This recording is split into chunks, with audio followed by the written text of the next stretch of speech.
আসসালামু আলাইকুম রহমতুল্লাহি ওবরকাতুহু। সম্মানিত দর্শক, জয় বাংলা স্লোগান, জয় বাংলা নাম এবং জয় বাংলার যারা সঙ্গী সাথী, তারা এই মুহূর্তে কেমন আছেন বা কেমন চলছে তাদের দিনকাল, এই বিষয়গুলো আপনি যদি জানতে চান, বুঝতে চান, তাহলে আমি যে গতকাল আমার যে অভিজ্ঞতাটা হলো, সেই অভিজ্ঞতাটা আপনাদের সঙ্গে একটু শেয়ার করলেই আপনারা বুঝতে পারবেন। আমি মাঝে মধ্যে পূর্বাঞ্চলে যাই। তো পূর্বাঞ্চলের কিছু কিছু জায়গাতে একটা গ্রামীণ পরিবেশে হাট বসে, বাজার বসে। কোনো সেক্টরে সেই টং দোকান আছে, খাবার রেস্টুরেন্ট আছে। বেশ ভালো লাগে। একটা খুব ঢাকার কাছাকাছি আমি যখনই কোনো গুলশানে যাই বা বসুন্ধরার ওদিকে কোনো কাজ থাকে, তো তখন একটা টান দিয়ে সেখানে যাই। সময় পেলে দুপুরে খাবার খাই কিংবা বিকেলবেলা কোনো রেস্টুরেন্টে ওখানে নাস্তা খেয়ে আসি। আসার পথে সেই পথের ধারে যে সকল গ্রামীণ পরিবেশে কলা থাকে, কচু থাকে, তরিতরকারি থাকে, কিছু গুঁড়ো মাছ থাকে। এই জিনিসগুলো একেবারে গাছের তরতাজা ডাব থাকে। এগুলো কিনে আনতে ভালো লাগে। মূল ব্যাপার হলো এটা একটা চিত্তের, যাকে বলা হয় এক ধরনের স্বস্তি কিংবা মন এবং মননের একটা বিবর্তন। এই যে আবহাওয়ার পরিবর্তন, প্রকৃতির পরিবর্তন, বায়ু পরিবর্তন কিংবা বিভিন্ন জায়গাতে যাওয়া, এই কারণে কি হচ্ছে, মানুষের সৃষ্টিশীলতা বৃদ্ধি পায়। তো এজন্য সারা দুনিয়াতেই ভ্রমণ, তারপরে স্বাস্থ্যকর জায়গায় যাওয়া, এক স্থান থেকে অন্য স্থানে বেড়াতে যাওয়া, এই বিষয়গুলিকে খুব প্রমোট করা হয়। আপনাদের নগর জীবনের যে একগুঁয়েমি বা কর্মজীবনের যে জাতাকল কিংবা কোনো একটা কাজ করতে করতে যখন আপনি একেবারে ক্লান্ত বিধ্বস্ত হয়ে পড়েন, তখনই চুলতার কবেকার অন্ধকার বিদ্বেষার নেশা আপনাকে স্বপ্ন তাড়িতে পারে। তো আমিও এই নগর জীবনে খুব কাজ করার চেষ্টা করছি সবসময়, অনেক আগের থেকেই। গড়ে 18 ঘন্টা পরিশ্রম করি এবং আমার বেশিরভাগ কাজই মেধাশ্রম। বসে থাকতে হয়, কম্পিউটার দিকে তাকিয়ে থাকতে হয়, কাগজে লিখতে হয়, সিদ্ধান্ত দিতে হয়। ব্যবসা বাণিজ্য পুরোটাই মেধাশ্রম কেন্দ্রিক। সেই আমি যখন শুরু করি আমার কর্মজীবন 1986-এ, তখন থেকে আজ অবধি। তো এজন্য হয় কি, আমি সুযোগ পেলেই একটু ঘুরে আসি, কোথাও থেকে ঘুরে আসি। তো এখন 300 ফিট দিয়ে গিয়ে তারপর পূর্বাঞ্চলের যে কোনো সেক্টরে যদি আপনি ঢোকেন, বিকেলবেলাটা সকালবেলাটা আপনার খুব ভালো লাগবে। তো ওরকম যাওয়া। তো যার জন্য পূর্বাঞ্চলের যে সেক্টরগুলোতে আমি সাধারণত যাই, এখানে সবচেয়ে বড় একটা গোল চক্কর আছে, সেটিকে ময়জউদ্দিন চত্বর নাম ছিল। গাজীপুরের যে সংসদ সদস্য ছিলেন মেহের আফরোজ চুমকি, তার বাবা ছিলেন ময়জউদ্দিন সাহেব, খুব নামকরা আওয়ামী লীগ নেতা ছিলেন এবং তাকে এরশাদ জমানাতে খুব নির্মমভাবে হত্যা করা হয়েছিল। তো সেই ময়জউদ্দিন সাহেবের নামে ময়জউদ্দিন চত্বর সবচেয়ে বড় চত্বর। সেই ময়জউদ্দিন চত্বর এবং তার আশপাশকে কেন্দ্র করে বিশাল মার্কেট, তারপরে শেষে রমরমা অবস্থা, পর্যটকদের ভিড় দেখার মতো। তো ওটাতে আমি সাধারণত থামি না, এর কারণ হলো ওখানে ভিড়ভাট্টা খুব বেশি। এরপরের যে চত্বরটি, এর চেয়ে ছোট কিন্তু তুলনামূলকভাবে বড়, সেটি হলো জয় বাংলা চত্বর। তো জয় বাংলা চত্বরটাতে 4-5টা রেস্টুরেন্ট আছে, কিছু কিছু দোকান আছে, বেশি লোকজন নাই। তো সেখানে আবার একটা রেস্টুরেন্ট আছে, জয় বাংলা রেস্টুরেন্ট আছে, এবং ঢাকা থেকে প্রচুর মানুষ যায় সেখানে খাওয়ার জন্যে। জয় বাংলা চত্বরে জয় বাংলা রেস্টুরেন্ট, এবং সেখানকার ভাজি ভর্তা সব কিছু দিয়ে 4-5 জন লোক আপনি পেট ভরে খেয়ে আসলেও 1000 থেকে 1500 টাকার মধ্যে আপনার সকল খরচ হয়ে যাবে এবং আপনি তৃপ্তি সহকারে খেতে পারবেন। এবং আমি ইতিপূর্বে সেখানে 8-10 বার খেয়েছি। তারপরে করি কি, আমি জয় বাংলা চত্বর থেকে একটু সামনে এগুলি হাকিম চত্বর। তো হাকিম চত্বর, ওখানে গেলে একটা নস্টালজিয়া কি, হাকিম চত্বরের একদম পাশেই গাজীপুর ভাওয়াল যে সংরক্ষিত বনাঞ্চল, ওই চত্বরের সাথেই একেবারে সেই বনাঞ্চলের একটা শুরু। তো আমি যখন ওই চত্বর পার হয়ে ওই বনের মধ্যে ঢুকি, মনে হয় যেন সেই উইলিয়াম হান্টারের একটা সেই আমেজ নিয়ে আমি বাঘ শিকার করতে বের হয়েছি।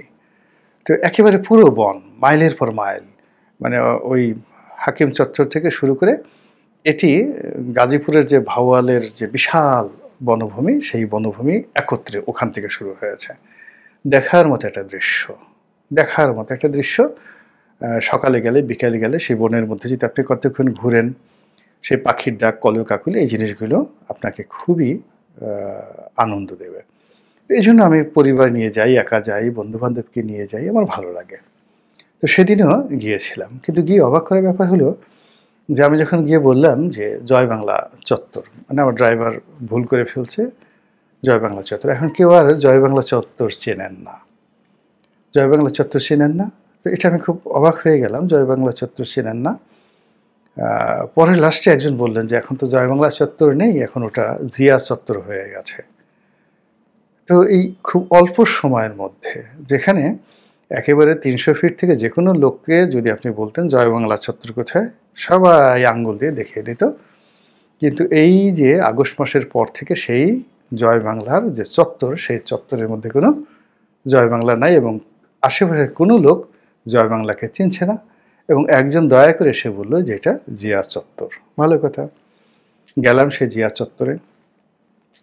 জিয়া চত্বরে গিয়ে এখন সেই জয় বাংলা রেস্টুরেন্ট পাই না। জয় বাংলা রেস্টুরেন্ট পাই না। না পেয়ে তখন আমি কী করলাম, পাশের আরেকটা রেস্টুরেন্টে খাওয়া দাওয়া করলাম। খাওয়া দাওয়ার পরে সেই রেস্টুরেন্টের মালিককে জিজ্ঞেস করলাম যে ভাই, ওখানে খুব জয় বাংলা চত্বরের ওখানে জয় বাংলা নামক একটা রেস্টুরেন্ট ছিল, সেটি গেল কোথায়?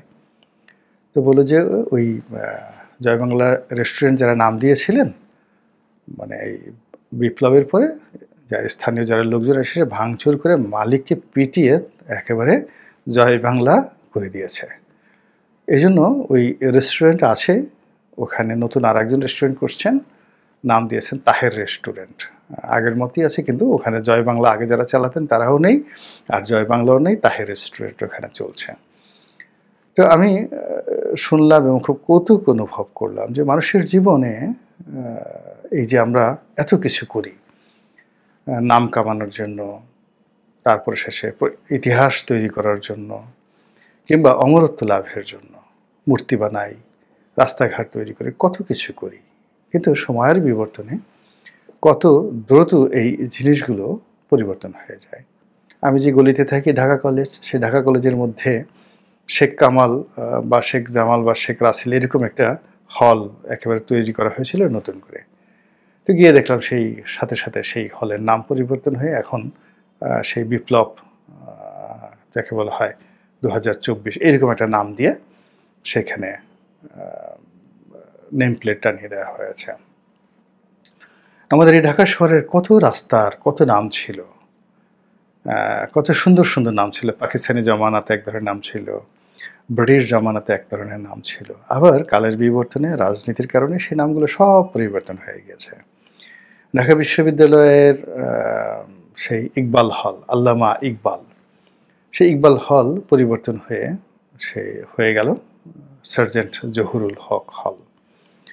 তো এরকম পরিবর্তন হয়েছে। একসময় সেই চন্দ্রিমা উদ্যান, এটা একসময় ছিল জিয়া উদ্যান, জিয়া উদ্যানকে চন্দ্রিমা উদ্যান হয়ে গেল জিয়া উদ্যান, জিয়া উদ্যান থেকে আবার সেটা চন্দ্রিমা উদ্যানে চলে গেল, আবার সেটা জিয়া উদ্যানে, এখন আবার জিয়া উদ্যান হয়ে যাবে।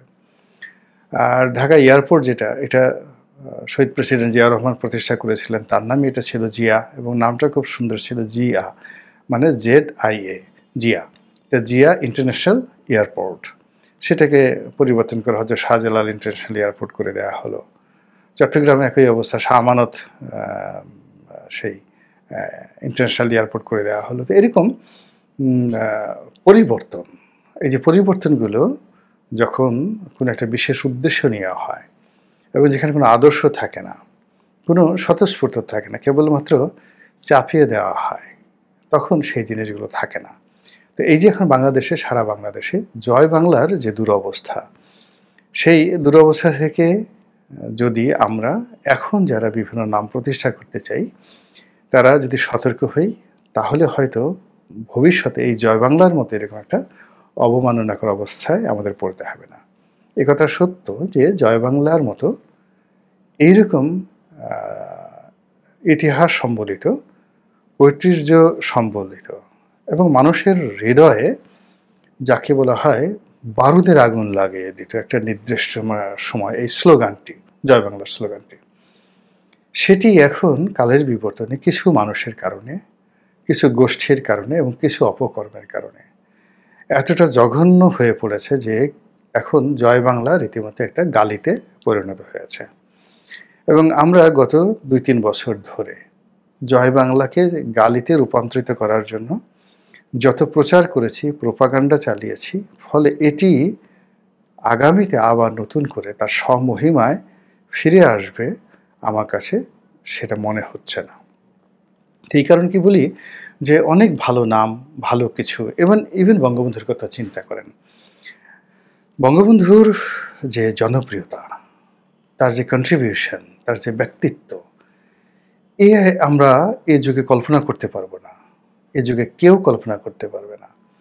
কিন্তু এখন দেখা যাচ্ছে সেই বঙ্গবন্ধুর মূর্তির উপর প্রস্রাব করা হচ্ছে, পায়খানা করা হচ্ছে, তার নামের উপর সেই আবর্জনা নিক্ষেপ করা হচ্ছে এবং এই ভদ্রলোককে কেন্দ্র করে তার বিদেহী আত্মার উপর যে অভিসম্পাত করা হচ্ছে, তার একটির জন্য তিনি হয়তো দায়ী নন।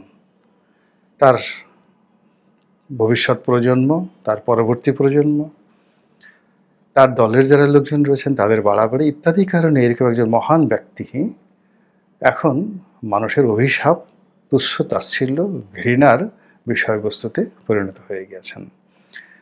তো স্বাধীন বাংলাদেশে যদি বঙ্গবন্ধুর এই অবস্থা হয়, তাহলে অন্যান্য ব্যক্তি যারা বঙ্গবন্ধুর ধারের কাছেও কখনো যেতে পারেননি, আগামীতেও যেতে পারবেন না, তাদেরকে নিয়ে যদি আমরা বাড়াবাড়ি করি, তাদেরকে যদি আমরা মহামানব বানানোর চেষ্টা করি, তাহলে তাদের পরিণতি এরকম হবে। যেমন এখন দেখেন আওয়ামী লীগের মধ্যেই একটা গ্রুপ বঙ্গবন্ধুর পরিবর্তে তাজউদ্দিন সাহেবকে এনলাইটেন করার জন্য, তাকে ফাউন্ডিং ফাদার্স করার জন্য অনেক কথাবার্তা বলা হচ্ছে।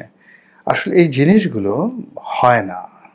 প্রত্যেকটা জিনিসের একটা রাজনৈতিক সমর্থন থাকে, একটা সময় থাকে বিকশিত হওয়ার, এবং সেই সিজন, বিকশিত হওয়ার সেই সিজনটা যদি অতিক্রান্ত হয়ে যায় তখন আর ফুল ফোটে না। তো কাজেই বহু বছর পর আমরা যদি নতুন করে আবার ইতিহাস তৈরি করি, সেই ইতিহাস কেউ পড়বে না। ইতিহাসের জায়গায় একেবারে আবিষ্ট থাকে, নির্দিষ্ট থাকে।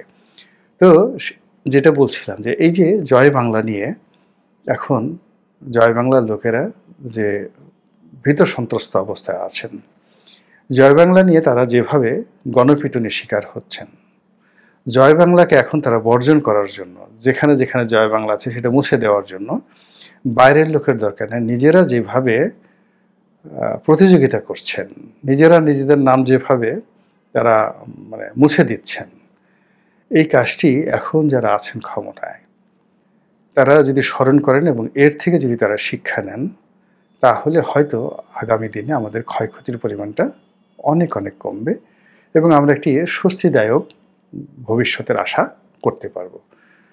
মহান আল্লাহ রাব্বুল আলামিন আমাদের সবাইকে হেদায়েত দান করুন এবং হেফাজত করুন। আসসালামু আলাইকুম ওয়া রাহমাতুল্লাহি ওয়া বারাকাতুহু।